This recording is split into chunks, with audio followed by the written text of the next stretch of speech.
Wahyu pasal 22 ayat 11. Demikianlah firman Tuhan. Ya. Barang siapa yang berbuat jahat, Ya. biarlah ia terus berbuat jahat. Barang siapa yang cemar, biarlah ia terus cemar. Ya. Dan barang siapa yang benar, biarlah ia terus berbuat kebenaran. Barang siapa yang kudus, biarlah ia terus menguduskan dirinya. Amin. Bapak Ibu yang dikasih oleh Tuhan, perhatikan di sini kejahatan semakin bertambah-tambah. Ya. Kejahatan semakin bertambah-tambah, semakin dekat dengan firman Tuhan, semakin dekat dengan hari kedatangan Tuhan. Dan ketika firman Tuhan dinyatakan, ya, ketika firman Tuhan dibukakan, maka akan semakin nyata akan ada dua hal yang terjadi, yaitu orang jahat akan semakin jahat, orang cemar akan semakin cemar, dan di sisi yang lain orang benar semakin benar. Seorang kudus akan semakin kudus. Kapan itu? Ketika firman Tuhan dinyatakan. Ayat 10 dari Wahyu pasal 22 itu.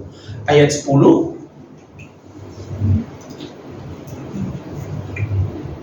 Lalu ia berkata kepadaku, Ya. jangan memeteraikan perkataan-perkataan nubuat dari kitab ini, sebab waktunya sudah dekat. Iya, waktunya sudah dekat. Waktunya sudah dekat. Tuhan Yesus sudah mau datang. Akhir dunia ini sudah semakin dekat. Oleh sebab itu firman Tuhan harus dibukakan. Sekarang ini Bapak Ibu yang dikasih oleh Tuhan, firman Tuhan ini sekarang semakin dibicarakan di mana-mana. Firman Tuhan semakin cepat sampai kepada orang-orang lain di seluruh dunia.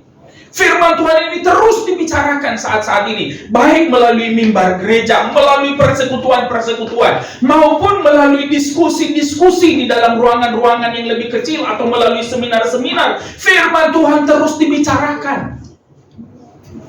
Kalau Bapak Ibu ingat, beberapa bulan yang lalu saya sudah pernah sampaikan bahwa saat ini firman Tuhan sedang dibicarakan, bahkan di luar Kristen pun firman Tuhan ini sedang dibicarakan. Tentu saja Bapak Ibu yang dikasih oleh Tuhan, kalau di dalam kekristenan, di lingkungan Kristen, firman Tuhan ini dibicarakan dengan tulus. Dan di luar Kristen, di luar gereja, ya, maksudnya di luar orang-orang yang mempercayai Alkitab ini sebagai firman Tuhan, Alkitab ini dibicarakan sebagai upaya untuk melemahkan Alkitab, melemahkan kebenaran firman. Mereka membicarakan firman Tuhan secara tidak jujur. Tetapi sekali lagi, firman Tuhan harus dibicarakan. Di sini dia berkata, bukakanlah, jangan memeteraikan, sebab waktunya sudah dekat. Karena waktunya sudah dekat, ayatnya yang ke-11 tadi itu dia berkata, barang siapa yang berbuat jahat, biar ia terus berbuat jahat. Barang siapa yang cemar, biarlah ia terus cemar. Barang siapa yang berbuat benar, biarlah ia terus berbuat kebenaran. Barang siapa yang kudus, biarlah ia terus menguduskan dirinya. Jadi Bapak Ibu yang dikasih oleh Tuhan, orang-orang setelah mendengar firman Tuhan, ada dua kemungkinan yang terjadi. Orang yang cinta Tuhan akan semakin menguduskan dirinya. Orang yang mengasihi firman Tuhan, mereka akan semakin benar sesuai dengan firman Tuhan. Sebab di dalam Wahyu pasal 1 ayat 3, berbahagialah mereka yang mendengar, berbahagialah mereka yang membacakan, dan berbahagialah mereka yang melakukan. Jadi Bapak Ibu yang dikasih oleh Tuhan, orang benar akan semakin benar setelah mereka mendengarkan firman Tuhan. Tetapi orang yang lebih mencintai dosa, orang yang lebih mencintai keinginan dirinya sendiri, orang yang mencintai dunia ini, Alkitab berkata semakin jahat. Semakin jahat. Semakin buruk Bapak Ibu yang dikasih oleh Tuhan. Dan kejahatan ini sampai kapan? Sampai akhir zaman. Kejahatan ini akan berlanjut terus sampai Tuhan Yesus datang. Kebenaran juga akan sampai Tuhan Yesus datang. Jadi saya sudah pernah katakan, kebenaran dan kedurhakaan, dosa dan kesucian ini akan terus berlomba, seakan-akan berlomba bertumbuh Bapak Ibu. Dua-duanya akan bertumbuh bersama-sama. Sampai kapan? Sampai akhir zaman, sampai Tuhan Yesus datang. Kalau kebenaran, dia akan bertumbuh terus sampai sempurna, sampai ketika Yesus datang nanti. Dan kejahatan juga akan terus bertambah-tambah, semakin jahat.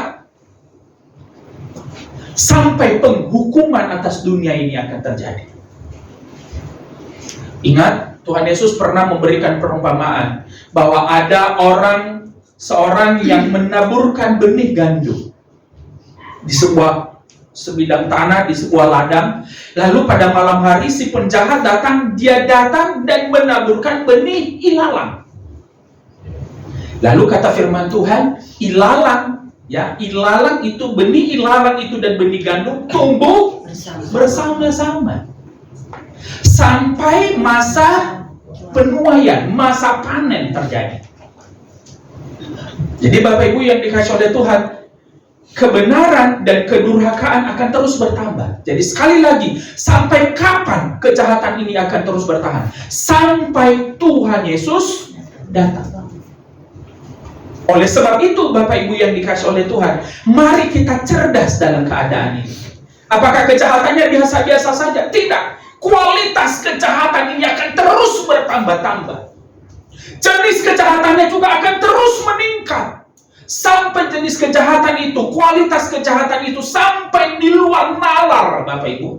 Di luar kebiasaan. Kejahatan itu akan terus bertambah-tambah. Bahkan Alkitab berkata, kenapa dikatakan di luar nalar? Di dalam Yohanes pasal 16, kita baca. Yohanes 16 ayatnya yang kedua.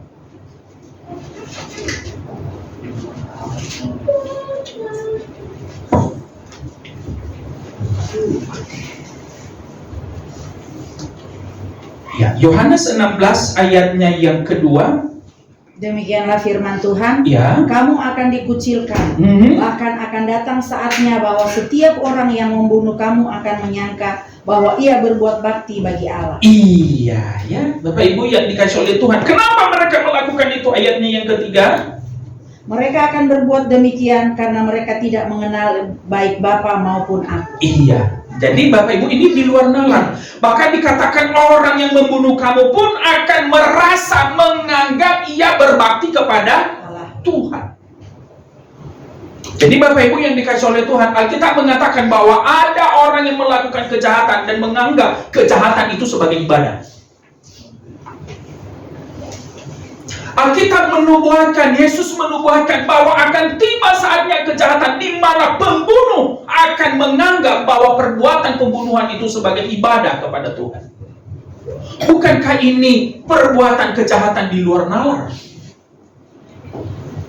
Oleh sebab itu Bapak Ibu yang dikasihi oleh Tuhan, firman Tuhan berkata, hendaklah kamu cerdas, hendaklah kamu berpengetahuan, memiliki pengetahuan yang benar tentang firman Tuhan. Amin.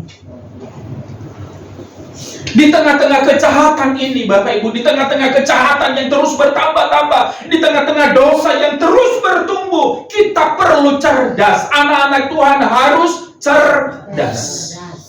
Supaya apa? Supaya anak-anak Tuhan ini tidak terjerumus, supaya anak-anak Tuhan ini tidak menjadi lupa dan berpikir, wah, dia mengambil keputusan yang salah. Dia berpikir keputusan yang dia ambil sudah benar, padahal sebenarnya itu keputusan yang salah.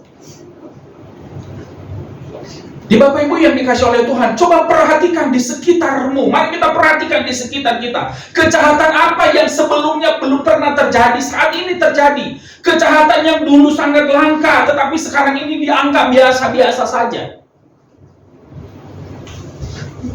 Saya sudah pernah katakan Bapak Ibu, kalau beberapa puluh tahun yang lalu orang pembunuhan saja, orang mati dibunuh saja, orang sudah kaget. Betul tidak? Kita mendengar ada pembunuhan, orang sudah heboh. Kemudian meningkat, sudah dibunuh, dimutilasi, dipotong. Hanya satu itu dipotong, misalnya tangannya dipotong. Itu pun sudah heboh. Betul? Sekarang bukan hanya mati, dibunuh.